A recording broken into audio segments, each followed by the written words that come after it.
Es impresionante cómo el mundo de repente se abrió la llave del conocimiento y el ser humano subió, y ahorita en este momento nos encontramos en el mundo de la robotización, donde se han creado robots que ya están desalojando a los seres humanos como empleados, como enfermeras. Hace poco mi hijo Caleb, que está ahorita ahí con los jóvenes, le hicieron una operación de oftalmología con rayos láser en los ojos. Y me dijo el doctor: usted, si quiere, doctor Alducin, puede pasar a través de un vidrio y ver la operación de su hijo. A mí me encantó, nunca había visto esto. Entonces lo pude ver así, a mi hijo lo acostaron, y yo creí que el doctor, que tenía 80 años, dije que no tenga Alzheimer, o que no le mueva la mano, porque me lo va a dejar ciego, ¿verdad? No, pero ya eso ya pasó hace muchos años de moda, sino que ahora con una manejita, así con un robot, manejó todo el láser y nomás lo movía, lo apuntó y ¡zum!, ¿verdad? La incisión y todo, impresionante. Él no metió la mano para nada en toda la operación. Un robot le abrió los ojos, se lo puso así, otro le puso quién sabe qué tantas cosas, pero yo salí maravillado de darme cuenta el avance en el que estamos ya llegando. Antiguamente también, para abrirte el corazón te abrían una cosa así, ahora ya nomás te abren una incisión de milímetros, te meten una aguja y hacen todo a través de cámaras electrónicas, de pantallas y de una robotización impresionante. Nos encontramos en esa época, pero también nos encontramos, en segundo lugar, en lo que se llama el transhumanismo. ¿Qué quiero decir? Que desde 1954, que se descubrió el ADN, el ácido desoxirribonucleico, por los doctores Crick y Watson, que les dieron el Premio Nobel de Medicina, 1954, desde ese momento hasta nuestros días, la ciencia de la genética y de la biología se ha introducido a tal grado que están tratando de mezclar, por ejemplo, el ADN de las arañas que produce esa telaraña, que es impresionantemente casi irrompible, una cosa la telaraña con la oreja de un murciélago, para mezclar el radar del murciélago con la telaraña, etcétera, etcétera. Y existen laboratorios clandestinos donde están tratando de mezclar animales con humanos. Estos primeros experimentos se llevaron a cabo por un doctor, se llamó Mengele, en la Segunda Guerra Mundial, que fue uno de los médicos de los nazis, de Adolfo Hitler. Él fue el primero que comenzó a experimentar con la genética de los gemelos, les abría a las mujeres embarazadas el vientre y sacaban al producto y sacaban el ADN y lo querían mezclar con otra cosa, pero aún no conocían realmente el mundo microscópico de las células, como lo descubrieron en 1954. Entonces nos encontramos en un mundo muy complicado, un mundo muy difícil, un mundo científico, un mundo tecnológico, pero a pesar de estos increíbles avances tecnológicos y desarrollos científicos del siglo XX, nunca en la historia había habido un siglo con tantos ateos como en el siglo XX. El siglo XX, de repente, parece que todos estos descubrimientos de la tecnología y de la ciencia ensoberbecieron al hombre. Y así tenemos del principio, ¿verdad? Bueno, Carlos Marx ya fue del siglo XIX con Federico Engels, cuando postuló su libro El Capital para desarrollar la ideología del comunismo, pero tenemos a Sigmund Freud, aparente a principios del siglo XX, ateo. Tenemos a Friedrich Nietzsche, que dijo que Dios estaba muerto, a Bertrand Russell, a Sam Harris, a Richard Dawkins, últimamente, a todos estos, Jean-Paul Sartre, Carlos Sagan, el astrónomo ateo también.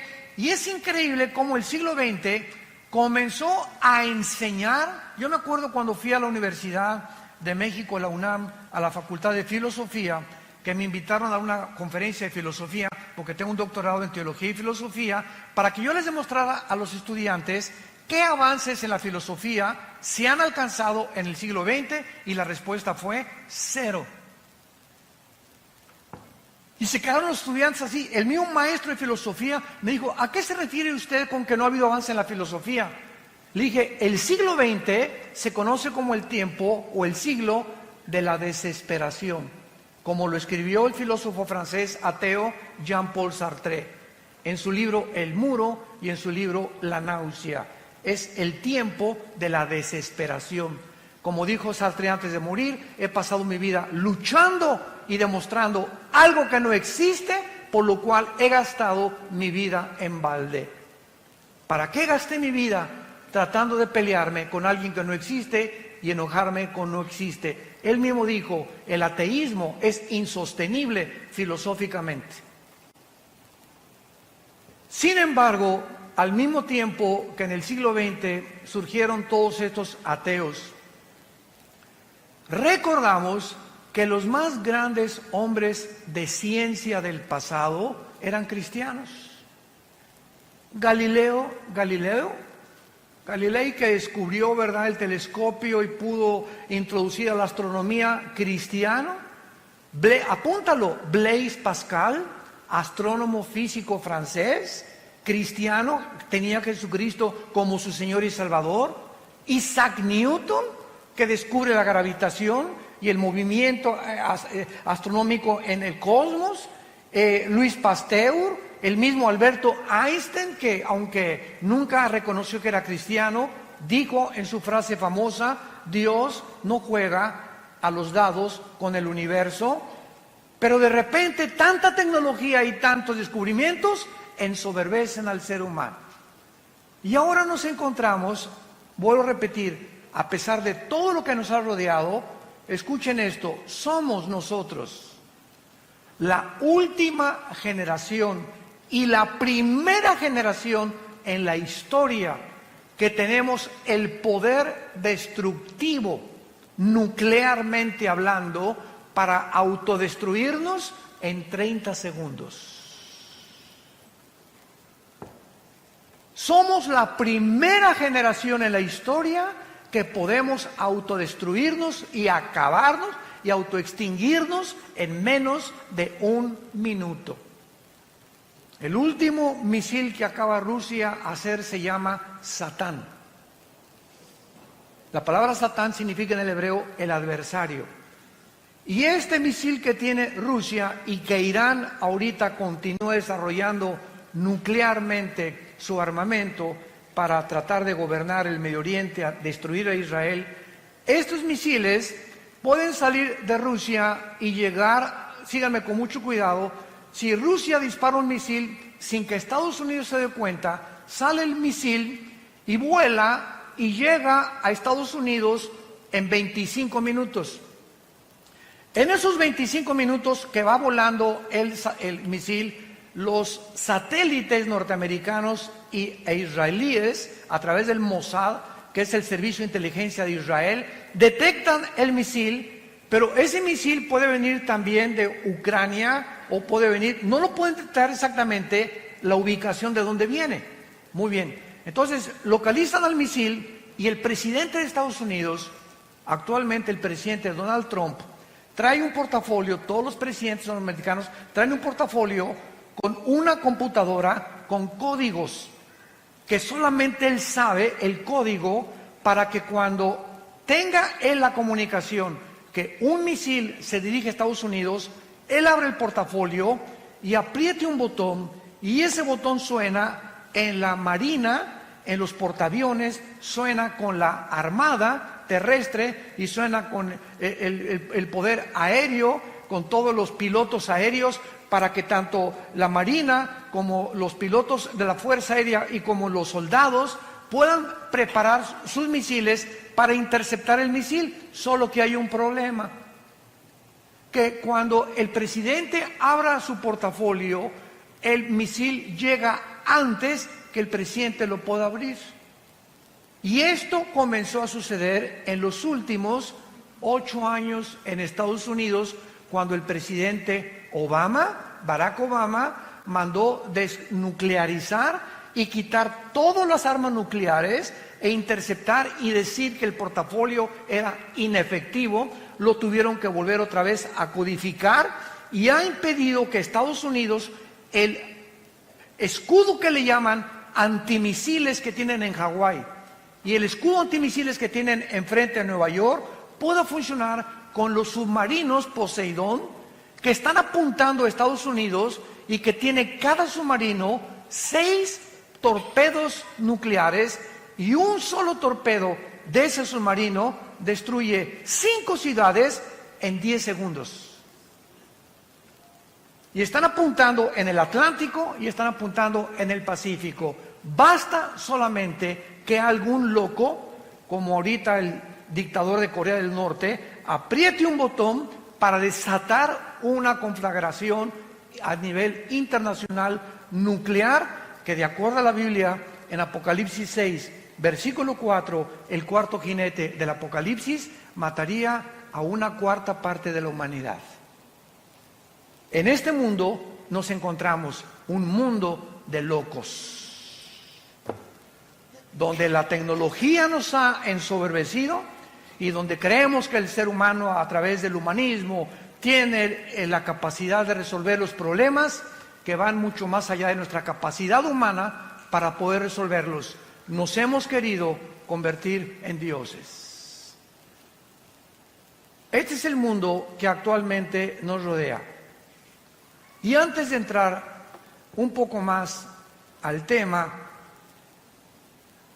¿por qué Rusia, Irán, Siria y Turquía se acaban de unir? Porque hace 25 siglos, en el libro de Ezequiel, capítulo 38, lo vimos ahí, 39, hace 2600 años, la Biblia profetizó que antes que Cristo regresara, se uniría Rusia con Siria, con Irán y con Turquía. Y estas naciones que la Biblia profetizó hace 2600 años, son exactamente las naciones que han formado un eje en el Oriente para poder controlar el Medio Oriente, donde se encuentran debajo de Arabia Saudita, de Irak y de Irán, casi el 70% de la producción petrolera del mundo. Pues el Medio Oriente es una manzana de la discordia. Por eso los ingleses antes de la Primera Guerra Mundial, por eso los árabes después de la Segunda Guerra Mundial, por eso Estados Unidos, por eso todo ha hecho que gire alrededor del Medio Oriente, donde la Biblia dice que comenzó la humanidad y donde la Biblia dice que la humanidad terminará en la ciudad de Jerusalén. Ahí va a terminar la humanidad con la batalla del Armagedón o la Tercera Guerra Mundial. Ahora, Rusia, ¿por qué cuando Trump le dijo a Putin, por favor, déjanos derrocar al presidente Assad de Siria? ¿Por qué Rusia lo impidió? Porque Rusia tiene la única base naval en Siria que está a orillas del Mediterráneo. Entonces, si quiere Rusia evitar que por el Mediterráneo se metan sus enemigos, lo harían, y jamás Rusia abandonará a la familia de los Assad, ni tampoco Rusia permitirá, mientras esté Putin, que Siria caiga en manos de otra nación. ¿Por qué se acaba de unir con Irán? El ayatollah Khomeini y el presidente Rouhani de Irán acaban de dictaminar que van a destruir a Israel y que ya tienen los misiles apuntando en contra de Israel. ¿Por qué se unió con Rusia? Porque Rusia tiene a papá China. China ahorita está protegiendo a Corea del Norte y China se hizo amigo también y compadre de Putin, el presidente Xi. Gracias a Dios que ahorita acaban de tener una reunión que se llamó el G20 en Japón, donde Trump ya se hizo compadre de Xi otra vez, se hizo compadre de Kim Jong, tu padrino, ¿verdad? Y ya se hicieron amigos entre ellos y otra vez la crisis comercial que nos estaba casi presionando en el mundo entero, donde amenazó Trump que iba a subir el 5% los aranceles en México si nosotros a los migrantes no los deteníamos en Guatemala, y si China seguía invadiendo el mercado internacional de Estados Unidos. Gracias a Dios que ya por lo menos hay un poco de respiro. Trump amenazó a Huawei, otra compañía china de productos de computación. Ya ahora se permite que ya se vende el Huawei otra vez, etcétera, etcétera. Y el mundo ha entrado ahorita a un tiempo de supuesta paz, mientras se acomodan cada una de las cosas y nos damos cuenta que el armamento nuclear que tiene Irán, que tiene Rusia y que tiene Estados Unidos no son juguetes. Cuando vuelven a armarse las naciones, son para poder conquistar el mundo, que ha sido el sueño de Alejandro el Magno, de Napoleón Bonaparte, de Carlomagno, de Aníbal, de Hussein, de Castro, de todos los dictadores que ha habido, de Gaddafi en Libia, de Mussolini, de Hitler. La historia está permeada de personas ambiciosas por controlar el mundo y tener control sobre los demás. Esta es la situación que la Biblia nos describe desde hace 2600 años. Ahora, muy bien, en vista del mundo que estamos viviendo, tan conflictivo y tan amenazador, donde ustedes saben cuál es la enfermedad del siglo XX, no estamos hablando de ataques al corazón, ni el cáncer, ni otras enfermedades que también tienen un índice muy elevado, sino que ahora se acaba de descubrir a través de la Clínica Mayo y el Hospital Hopkins, que son las dos instituciones clínicas más prestigiadas del mundo, hace 2 años y medio aproximadamente, concordaron que el 70% de las enfermedades de los seres humanos, mentales y físicas, tienen un común factor denominador: el estrés. Santa Cachucha. El estrés es la enfermedad del siglo XXI.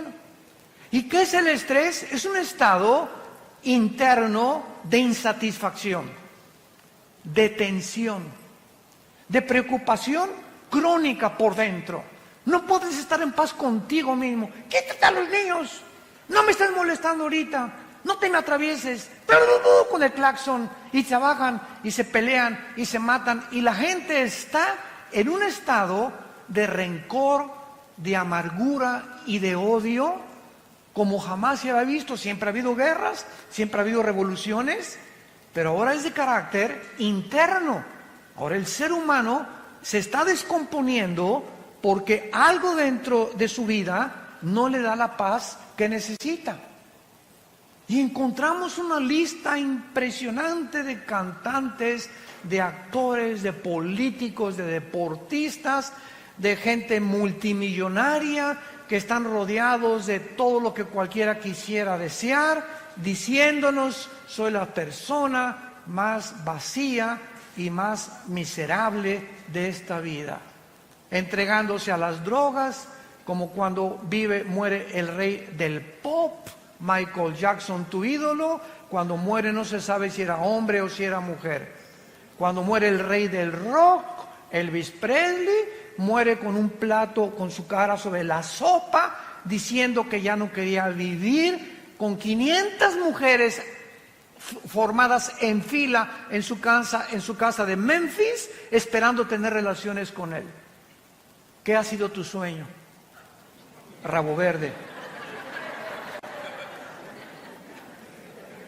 Y todo lo que nosotros pensamos que nos podría dar, o lo que quisiéramos algún día soñar, nos damos cuenta que lo han tenido los seres humanos, como Salomón escribió en el libro de Eclesiastés capítulo 2, a la risa le digo enloqueces, y al placer de qué sirve esto, cuando tenía 800 esposas. Tú nada más tienes una. Tenemos, dijo el otro, ¿verdad?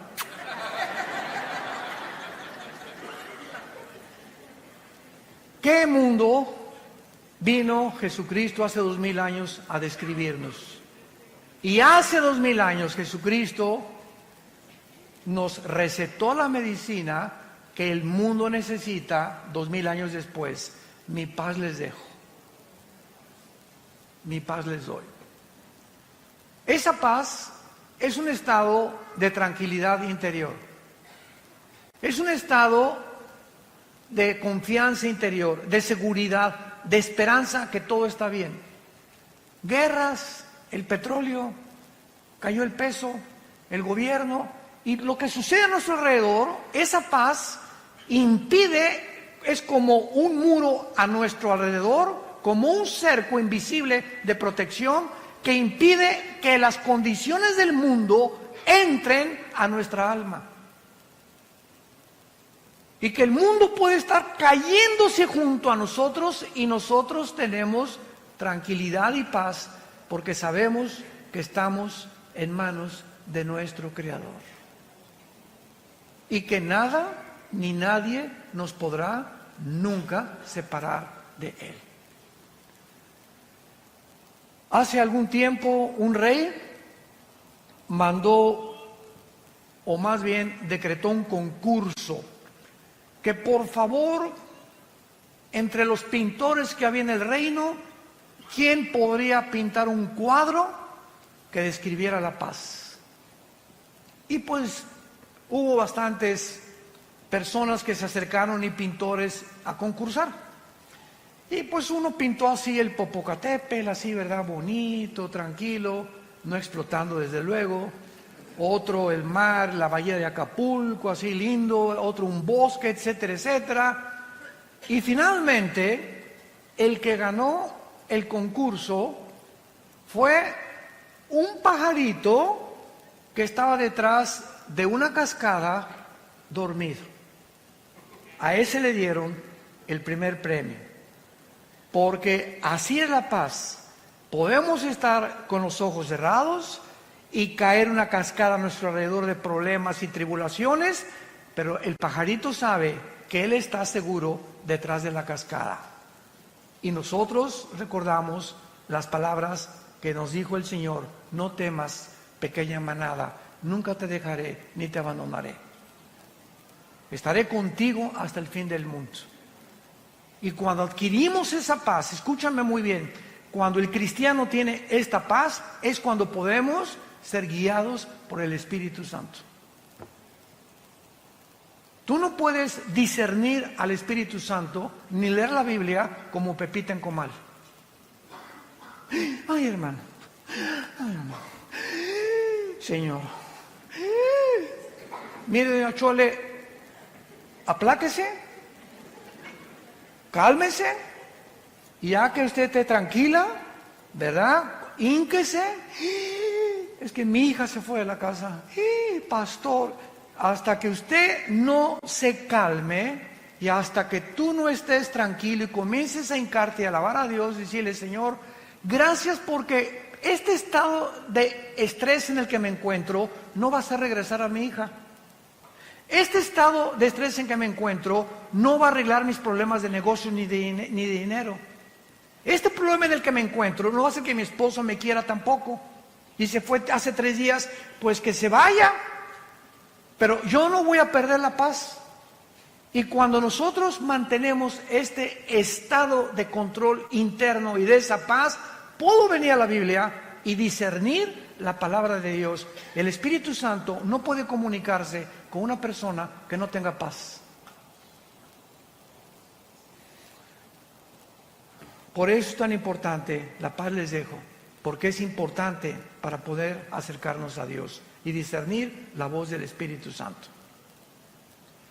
Vamos a 2 de Pedro, nuestro pasaje que acabamos de leer, y vamos a ver de qué manera se relaciona con todo lo que estamos compartiendo. Veamos de qué manera nuestra esperanza y la seguridad que tenemos los cristianos de que Jesús viene por nosotros en cualquier momento. Y tu taller de carpintería, tu taller de plomería, tu bufete de abogado, tu consultorio médico, tus propiedades, tus edificios, tus condominios, tus coches y todo lo que hemos nosotros tratado de amontonar, en cualquier momento, si Jesús no viene, y tú estás creyendo, pues tengo todavía 10 años de vida o 20 años de vida, estoy joven, tengo 40 años, etcétera, etcétera. En cualquier momento puedes ir a cualquier clínica y te dice el médico, le acabamos de tener una radiografía, usted tiene cáncer. Pero ¿cómo que yo me siento muy bien? Es que la radiografía no miente, señor, usted tiene cáncer. Y en ese momento que tú sabes que ya, a partir de esa noticia, tienes los días contados, ajustas toda tu vida.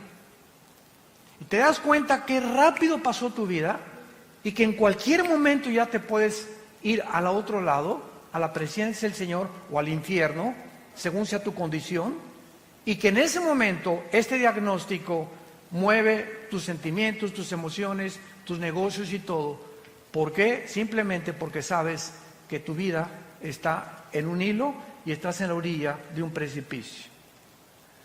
Ahora, no necesitamos que alguien nos dé este diagnóstico de la misma manera. Cristo puede, dentro de 2-3 horas, mañana, venir por nosotros. ¿Cuál es el mensaje que les quiero compartir? Con lo que el apóstol Pedro nos comunica en este pasaje. Veamos entonces los consejos que nos da. Número 1. La primera cosa que se nos aconseja en 2 de Pedro capítulo 3, particularmente las promesas relacionadas con el futuro, es el origen de las promesas de Dios. Amados, esta es la segunda carta que los escribo, y en ambas despierto con exhortación vuestro limpio entendimiento. O sea, lo primero que Dios nos dice es, quiero que entiendan. Padre, ¿qué quieres que entendamos en esta época? Versículo 2, que tengamos memoria de las palabras que antes nos fueron dichas por los santos profetas y el mandamiento del Señor y Salvador dado por nuestros apóstoles. Lo primero que tenemos que recordar es las promesas de Dios. Nunca te dejaré, nunca te abandonaré. Ten paz. No importa tu destino, tu futuro, las noticias, lo que al mundo le pase. Recuerda las cosas que están escritas en este libro. Veamos, por ejemplo, en el libro de Isaías, capítulo 44, versículos 6 al 8, lo que hace 2500 años aproximadamente Dios nos dijo. Isaías 44, del 6 al 8. Así dice Jehová, Rey de Israel, y su Redentor, Jehová de los ejércitos: yo soy el primero y yo soy el postrero.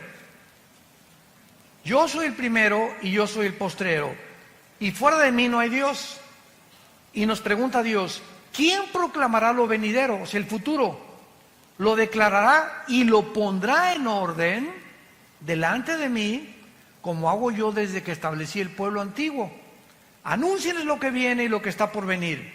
No tengan miedo, no teman, no se amedrenten. No te lo hice oír desde la antigüedad y te lo dije.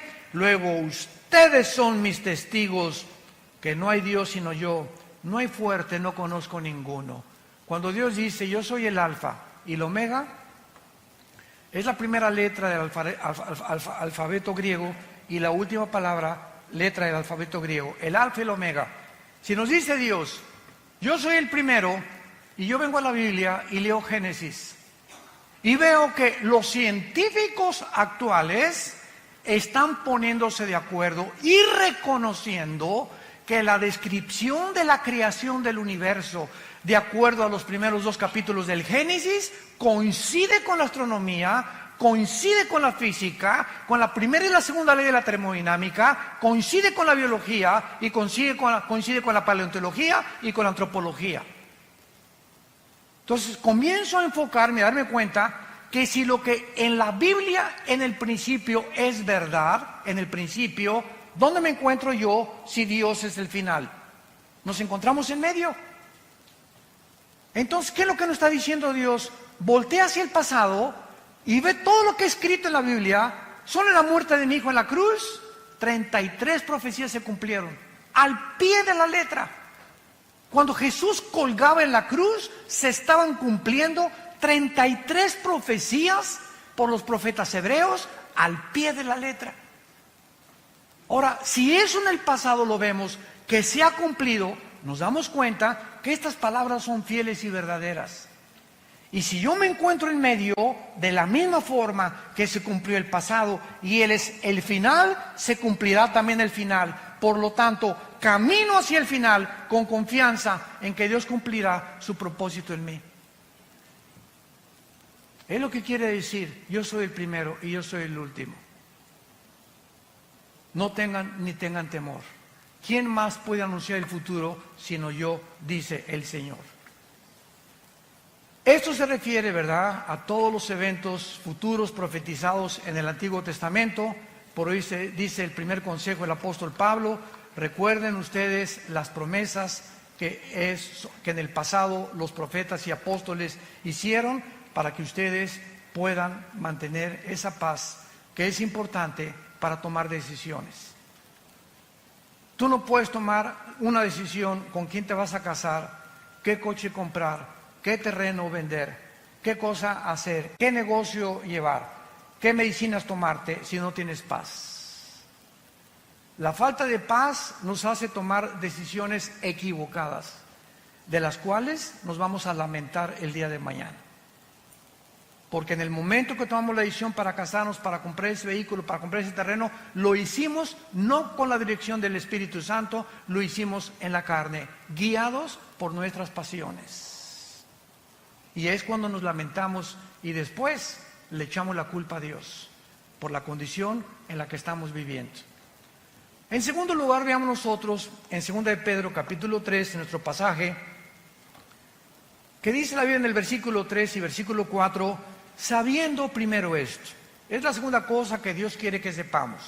Número 1, las promesas de Dios. Número 2, tenemos que saber que en los tiempos que estamos viviendo, o sea, los postreros días que son los nuestros, vendrán burladores.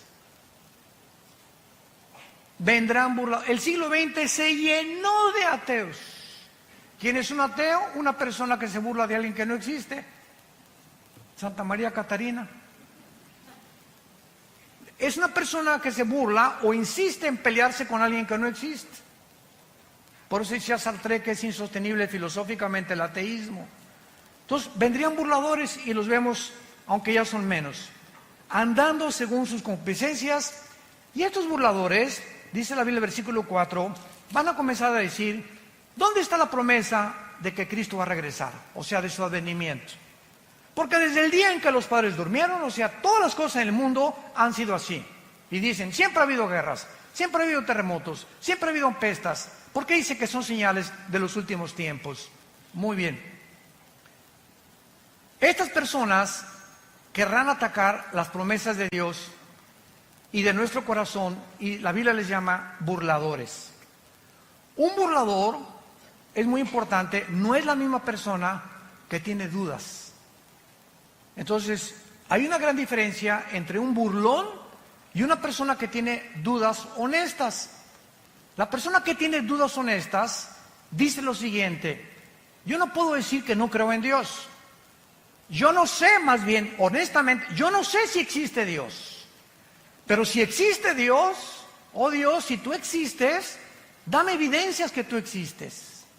Y dice la Biblia: me encontrarás y me buscarás con todo tu corazón. Entonces Dios oye a las personas que tienen dudas y que dudan, ¿verdad? Como Job. Job llegó un momento en que todo lo que le pasó en el capítulo 3 dice: Señor, ¿por qué mejor no fui un abortivo? ¿Para qué me permitiste y para qué nací? Para todo este sufrimiento que estoy atravesando. Entonces Job le preguntó a Dios: Señor, ¿por qué no fui un abortivo? Pero vean la diferencia. ¿Para qué me hiciste? ¿Para qué fui un abortivo? Chale. Podemos acercarnos a Dios con una actitud: Padre, yo no entiendo lo que está pasando, por qué te vas a mi hijo, etcétera, etcétera.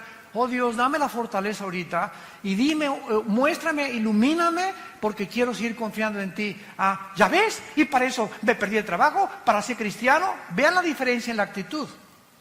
Cuando tenemos esa actitud de retadores y de soberbios, demandando a Dios que nos conteste como si fuera nuestro sirviente, jamás te contestará. Y el resultado será que vivirás amargado o vivirás amargada, porque tú crees que no te contestó Dios, pero no te contestó por tu actitud.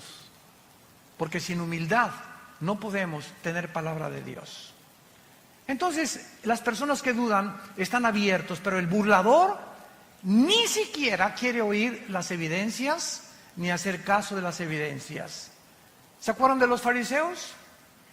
En tiempos de Jesús, los fariseos vieron a Jesús sanar, vieron echar demonios, vieron las palabras, jamás los insultó, jamás dijo groserías, jamás vendió marihuana, jamás hizo daño a nadie, y estuvieron con Jesús. Y los fariseos, el día que planearon matar a Jesús, que es en el capítulo 11 del Evangelio de Juan, fue cuando resucitó a Lázaro. El milagro más grande que Jesús hizo, enfrente de cientos de personas. Lázaro, 3 días de muerto, donde ya se había descompuesto su carne, la sangre le había dejado de circular, la condición del cerebro, dicen los médicos que a los 20 minutos, ¿verdad?, ya el cerebro se atrofia cuando ya no hay oxígeno, etcétera, etcétera. Y Lázaro tenía 3 días y dicen que ya hedía, apestaba ya. Pues cuando Jesús dice, Lázaro, ven fuera, el Espíritu llega, se mete a Lázaro y comienza la reconstrucción de sus células, la circulación de la sangre, y sale Lázaro. Era para que cualquiera hubiera creído, ¿no crees? Estás buscando de que si yo veo un milagro voy a creer en Dios. Pues los fariseos vieron resucitar a Lázaro y ese día dijeron, planeamos quitarle la vida. Burladores.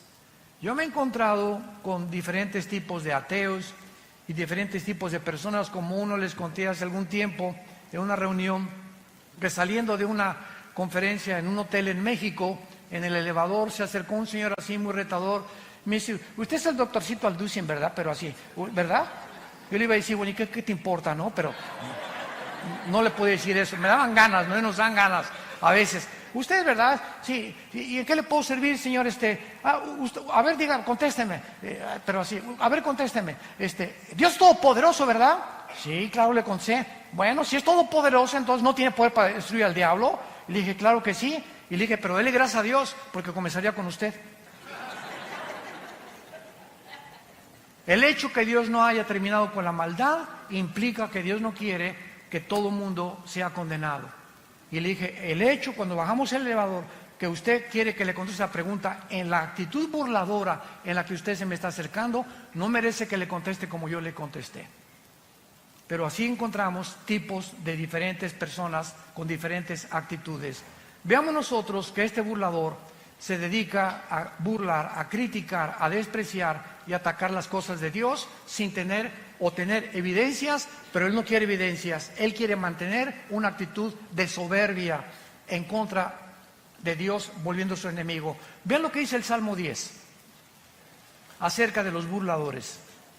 David escribió hace 3000 años el Salmo 10 y dice la Biblia que aquí se describe algunas características de este tipo de personas que abundan a nuestro alrededor. Las encontramos en los maestros de escuela, en las universidades, profesionistas, médicos, en fin, ¿verdad? En todas las áreas de la sociedad se encuentran estas personas. Dice el Salmo 10, versículo 3 al 5, porque el malo se jacta, o sea, se enorgullece del deseo de su alma. Bendice al codicioso y desprecia a Jehová. El malo, por la altivez de su rostro, no busca a Dios. No hay Dios en ninguno de sus pensamientos. Sus caminos son torcidos en todo tiempo. Tus juicios los tiene muy lejos de tu vista. Y dice en su corazón, no seré movido jamás, nunca me alcanzará el oportunio.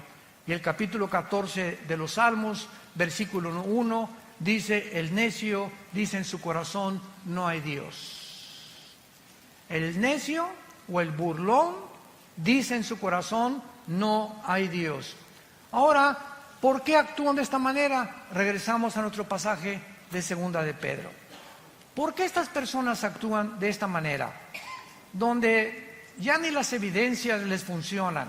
Simplemente cuando una persona ha decidido, escúchame muy bien, no creer en Dios, como una vez una persona me dice, si yo veo un paralítico levantarse de su silla de ruedas, voy a creer en Dios. Y le dije, no es cierto. Porque si tú ves un milagro de un paralítico levantarse, tus emociones van a ser afectadas y tus sentimientos también, y vas a decir, de veras, está caminando, don Paquito ya tenía 15 años, pero esas emociones que fueron despertadas en ti, de asombro, ¿cuánto te van a durar? ¿3 días? ¿5 días? A la semana regresas a tu misma incredulidad, porque no son los milagros los que nos cambian por el oír, es por la palabra y por la palabra de Dios. Romanos capítulo 10. La fe no es por ver, la fe es por oír. Y si tú cuando oyes las palabras de la Biblia no crees, aunque veas a alguien saltar de una silla de ruedas, no es cierto que vas a creer, porque tu problema no son las evidencias, escúchame esto, tu problema es tu moral. Un día tuvimos una cruzada muy grande en la Plaza de Toros de Villahermosa, Tabasco, en el estado de Tabasco. Y fue una cruzada dedicada a la juventud, hablé del suicidio, de la drogadicción, de la ideología de género, etcétera, etcétera. Y a la salida me estaban esperando 3 muchachas. Y se acerca una muchacha y me dice, oiga, pastor, es que la amiga que trajimos me dice que usted nos quiere asustar porque prediqué del infierno la última noche. Que usted nos quiere asustar porque el infierno no existe. Entonces le pregunté a la muchacha, oye, ¿por qué no crees en el infierno? No, pues porque no es cierto, usted es el único que viene a asustarnos. Y yo le dije a la muchacha, mira, yo creo que tu problema no es de carácter intelectual ni teológico, sino moral. Y la otra amiga me dice, sí es cierto, tiene 3 amantes, vive con 3 muchachos. Le dije, ya ves, por eso no crees en el infierno. No es que no creas, escúchame muy bien, es que no te conviene creer.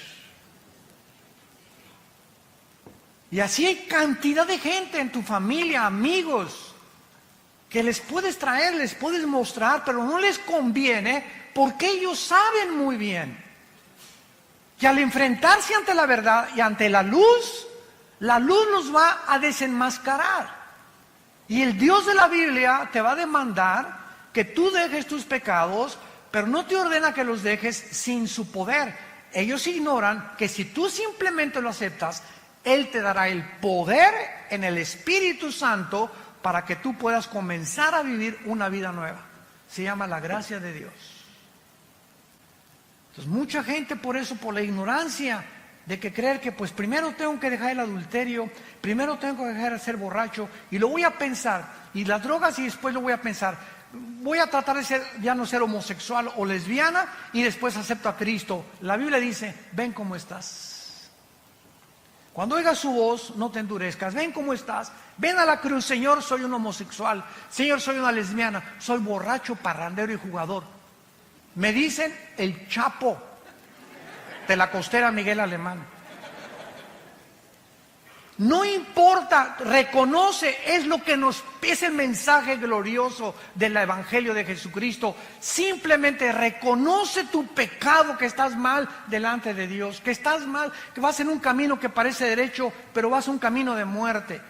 Reconócelo y regrésate y dile, Señor, vengo como limosnero ante tu cruz, no tengo nada que ofrecerte, soy un miserable pecador, ten misericordia de mí.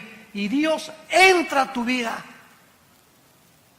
entra a tu vida y te da el poder para dejar esa vida que tú no podías dejar sin su poder.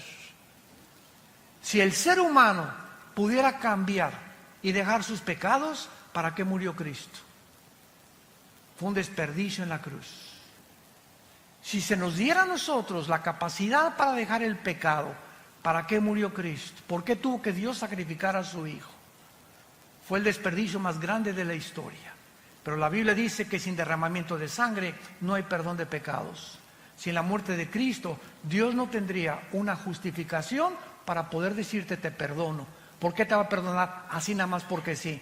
No es así nada más porque sí. Nos perdona porque su Hijo pagó por nosotros en nuestro lugar. Ahí se cumplió la justicia de Dios para aquel que reconoce que Él es el Cristo, el Hijo del Dios viviente. Estos burladores actúan así, ¿verdad? Porque no quieren que nadie se meta en sus vidas de pecado. La idea de que hay un Dios los llena de pánico, de error, de terror, porque lo que tienen que atacar la verdad de Dios y sus mensajeros. Dice en el Evangelio de Juan capítulo 3, y esta es la condenación, que la luz vino al mundo y los hombres amaron más las tinieblas.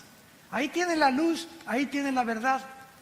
Pero aún cuando está la luz ahí, como los fariseos, ahí está la luz, ahí está Jesús. Sabían que era el santo, que cómo es posible que al hombre más perfecto de la humanidad lo hayamos puesto en una cruz. Cuánto odio contra la verdad y contra la luz. Y dice Juan capítulo 3, y no vienen a la luz porque sus obras son malas y descubiertas por la luz. No les conviene cambiar su vida de pecado.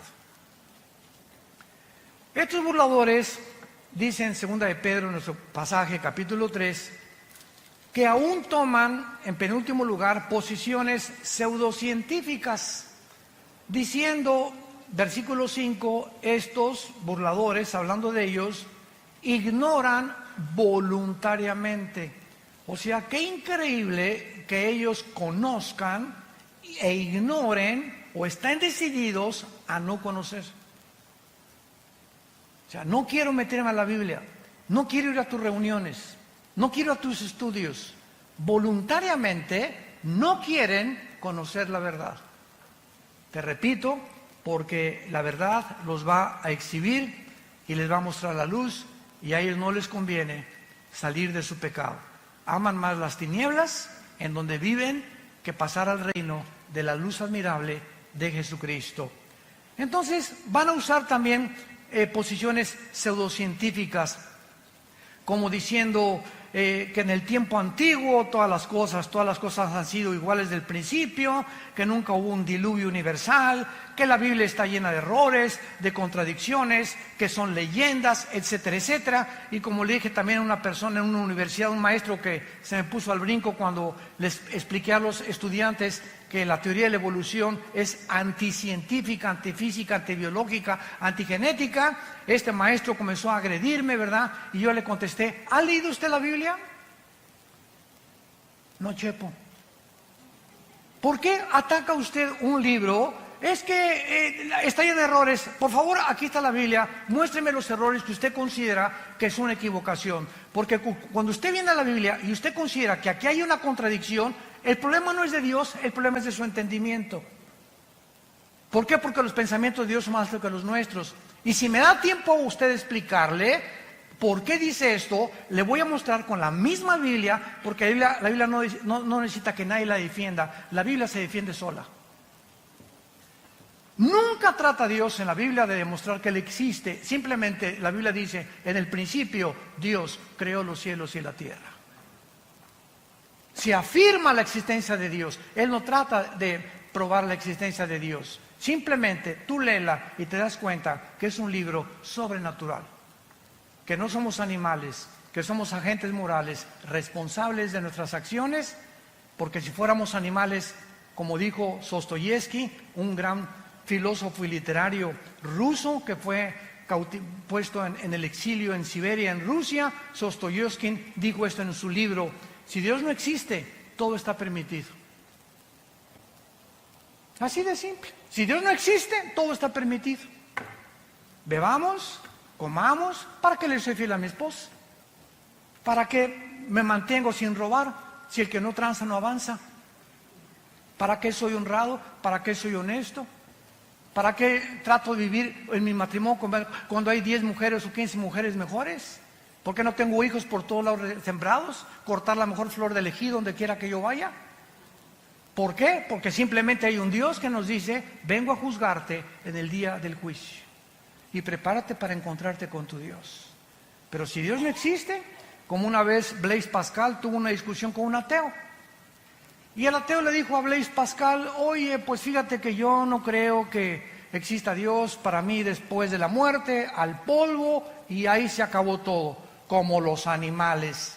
Y le dice Blaise Pascal, el gran filósofo, astrofísico, físico matemático francés, le dice Pascal a este ateo: mira, si tú tienes razón y no hay Dios, bueno, digo, y acabamos todos en la tumba, pues nos vamos al polvo y no hay ningún problema.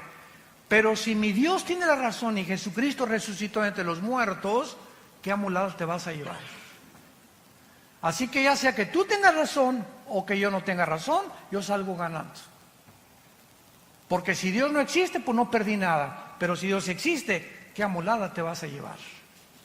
Es un simple razonamiento. O como dijo también Newton, una vez tenía un amigo Newton, Isaac Newton, que era ateo.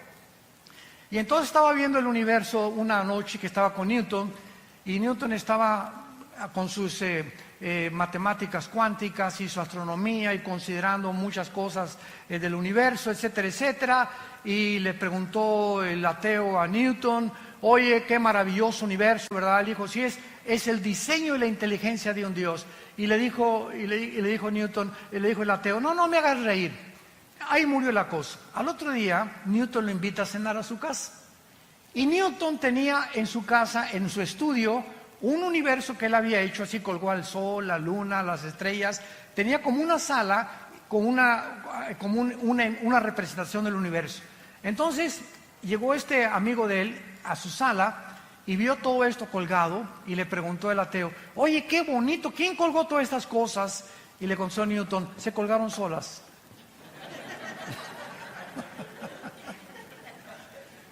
Así están muchos ateos. Impresionante, todo se hizo solo. El diseño y la inteligencia vino simplemente de la nada. La materia salió de la nada y la nada nunca produce nada. Entonces, ¿quién produjo, si es que crees en la explosión del Big Bang, una explosión? ¿De dónde salió la materia? ¿Quién produjo la explosión? ¿Quién produjo el universo tan perfecto en el que vivimos? ¿Cómo es posible que las condiciones de la vida en esta Tierra no se encuentren en ninguna galaxia, por lo menos, que hemos nosotros alcanzado percibir a través de los telescopios? ¿Cómo es posible que la circulación de mi sangre, las células, los glóbulos blancos que actúan como los soldados para atacar las defensas de las bacterias y microbios que entran a mi cuerpo? ¿Quién programó a los glóbulos blancos para defender mi sangre y a las bacterias que tengo dentro? Y la impresionante complicación que tienen los miles de nervios aquí dentro de mis ojos, mi nervio óptico, que ninguna cámara ha podido realmente. Ahora que yo me acabo de hacer unos implantes en los ojos, me dijo el doctor Armando: en 3 o 4 semanas, ve desde lejos y ves de chiquito, ponte un lápiz y comienza a hacer así, para que los dos ojos comiencen a los músculos a ejercitarse, el oftalmólogo y todas estas cosas que yo estoy platicando. Dije: Dios mío, nunca me había puesto a pensar que mis ojos pueden ver desde muy lejos y desde muy cerca. ¿Quién hace que se enfoque y quién desarrolla este foco que los mismos fotógrafos no han podido desarrollar? Ya no valemos solamente de eso, de la sangre, de los 3 huesitos que forman los oídos, de nuestra lengua, de nuestros dientes, de nuestro esqueleto, nuestros músculos. Bueno, es impresionante. ¿Cómo puede alguien atreverse a decir: no existe Dios? Nos hicimos de la nada, de las ranas evolucionamos. Y finalmente terminamos en 2 de Pedro, en nuestro pasaje, y dice el apóstol para terminar, versículo 8: mas, oh amados, 2 de Pedro 3:8, no ignoren esto, que para con el Señor un día es como 1000 años y 1000 años como un día. ¿Qué quiere decir? Que para Dios no existe el tiempo. Cuando la Biblia dice en Génesis 1:1, en el principio Dios creó el cielo y la tierra, ¿saben a qué se refiere? Al principio del tiempo, de la materia y del espacio. Antes del principio no existía tiempo, no existía la materia y no existía el espacio. Y ahora la física afirma y confirma que el espacio no puede vivir sin materia, o existir o la materia sin el espacio, ni tampoco en el tiempo. Y hasta el siglo XX, Alberto Einstein introduce la 4ª dimensión con su famosa teoría E igual a mc al cuadrado. La energía es igual sobre la masa por la velocidad de la luz al cuadrado, que revolucionó la teoría famosa de la relatividad. Entonces, cuando Einstein comienza a introducir que el tiempo es la cuarta dimensión, ahora desde 1945 hasta nuestros días más o menos, sabemos que somos cuadridimensionales, que es hacia abajo, hacia arriba el espacio, hacia los lados y el tiempo como la cuarta dimensión. Dios está arriba del tiempo, el espacio y la materia de nosotros. Por eso su nombre es Yahweh. Yo soy el que soy. Para Él no hay el pasado ni el presente. Lo que aquí pasa en 1000 años, desde la eternidad es un día. Entonces, esta es la grande diferencia entre cómo Dios piensa y cómo pensamos nosotros. Y esto le da la capacidad a Él de ver el futuro que nosotros no podemos percibir por estar encerrados en un universo cerrado de 4 dimensiones nada más. Por eso dice la Biblia, amados, no lo ignoren. Para Dios el tiempo no existe. El Señor no retarda su promesa. Ay Dios, ¿por qué no vienes ya y acabar con el diablo, los secuestros, los robos, los crímenes, la ideología de género, la prostitución? ¿Cuántos de nosotros verdaderamente cada noche, no sé tú y cuántas personas, has mojado tu almohada con lágrimas diciéndole a Dios, oh Dios, cuida a nuestros hijos, cuida nuestro matrimonio? Te pedimos por el gobernador de Guerrero. Te pedimos al presidente que tenemos ahorita, dale sabiduría para gobernar México, Señor, pobre México. Por favor, dale sabiduría al gobierno. Vivimos un mundo bien feo a nuestro alrededor. Y nuestras oraciones es lo único que puede cambiar. Y nos desesperamos, ¿por qué no cambias? Te dice Dios, no es que me tarde, es que no quiero que ninguno perezca. Como le dije al Señor en el elevador, dele gracias que Dios no ha actuado ni terminado con la maldad. Porque si Dios terminara con la maldad, ¿cuántas personas que no han oído el Evangelio se condenarían eternamente? Por esa razón Dios retarda su promesa. Es lo que el apóstol nos quiere decir. Pero el día del Señor, versículo 10, vendrá como ladrón en la noche. Los cielos van a pasar con gran estruendo, los elementos ardiendo. Esta palabra significa la composición atómica. Eso es increíble en el griego, son los átomos. Serán desechos. ¿Qué es lo que mantiene la cohesión de la materia? La composición atómica. Yo ahorita agarro mi mano y le hago este púlpito así, ¡paz! Y me rompo los nudillos de mis manos. ¿Por qué? Porque los átomos son más gruesos y los electrones y protones que los átomos que forman mi materia de mi piel. Entonces, todo lo que forma la cohesión que existe, y agarro un microscopio y veo el microscopio que giran a una velocidad impresionante los átomos y los electrones y los neutrones, y el hidrógeno tiene 2 átomos, el oxígeno tiene 1 y cada elemento, el helio, tiene otros, y la composición que hay en toda la materia es completamente diferente atómicamente. Nos damos cuenta y nos preguntamos, ¿quién le da la velocidad a los átomos?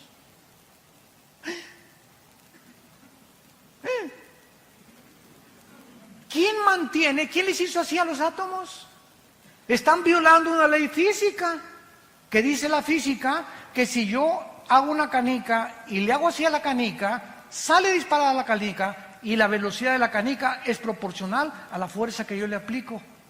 Si agarro una flecha y la disparo con un arco, sale la flecha y la flecha tiene que caer en una parábola. Un balazo, sale la bala y la bala tiene que caer. ¿Por qué? ¿Por qué no se mantiene la flecha continuamente volando, o la bala continuamente volando, o mi canica continuamente volando? ¿Por qué? Porque se tiene que detener. ¿Por qué la Tierra sigue girando sobre su rotación? ¿Por qué no se detiene? Pregúntale a tu maestro ateo. ¿Quién le hizo así a la Tierra?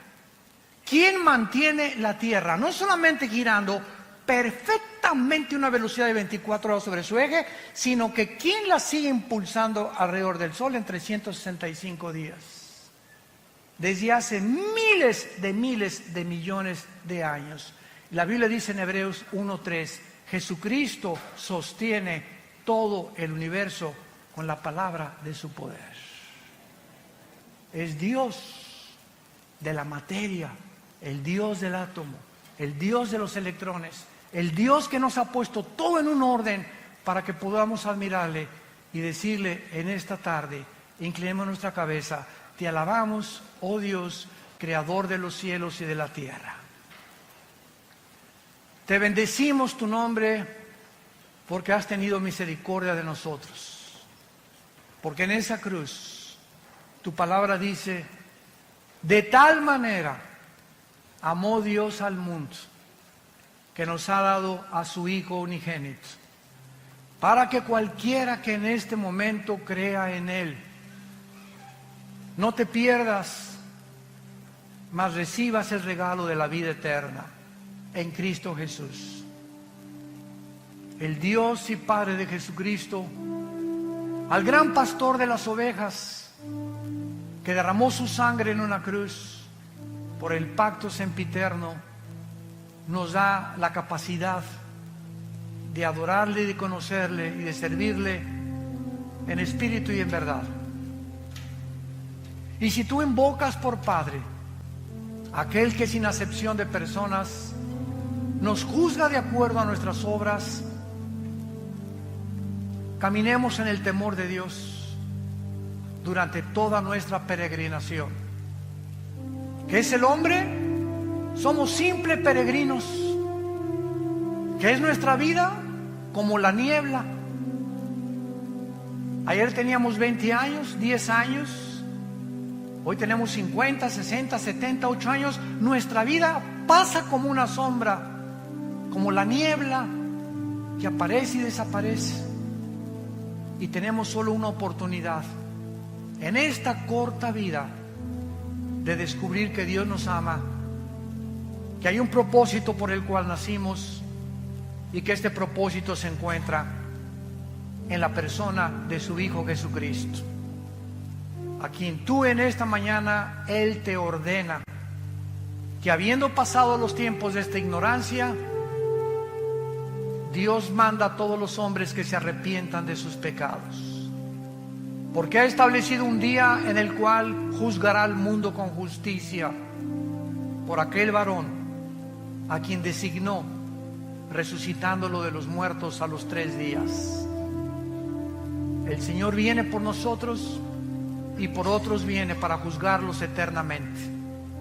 ¿Qué tengo que hacer?, me preguntarás, para que en este momento yo esté seguro de este regalo de Dios, de esta salvación, que mi alma anhela tener esa paz, ese perdón en mi conciencia de mis maldades del pasado. La Biblia te responde y te dice: cree en Jesucristo, que en esa cruz Él con su muerte pagó por tus pecados con su sangre preciosa, y recíbele. Simplemente ábrele tu corazón en este momento, porque Él te está tocando las puertas a tu corazón, y dile: Señor mío y Dios mío, perdóname, entra a mi vida en este instante, lávame con tu sangre preciosa, te quiero conocer, quiero experimentar ese perdón eterno que tú me quieres dar, y quiero recibir la vida eterna, para que en el día de mi muerte pueda tener una muerte en paz, al cerrar mis ojos y saber que los volveré a abrir y veré tu rostro cara a cara, donde ya las lágrimas pasarán, las enfermedades no volverán, el sufrimiento terminará, y podré saber que mi fe en ti no fue en vano. En el nombre de Jesús. Amén. Gracias a Dios por esta palabra maravillosa. Gracias a Dios por esta palabra maravillosa del Señor. Gracias, Señor.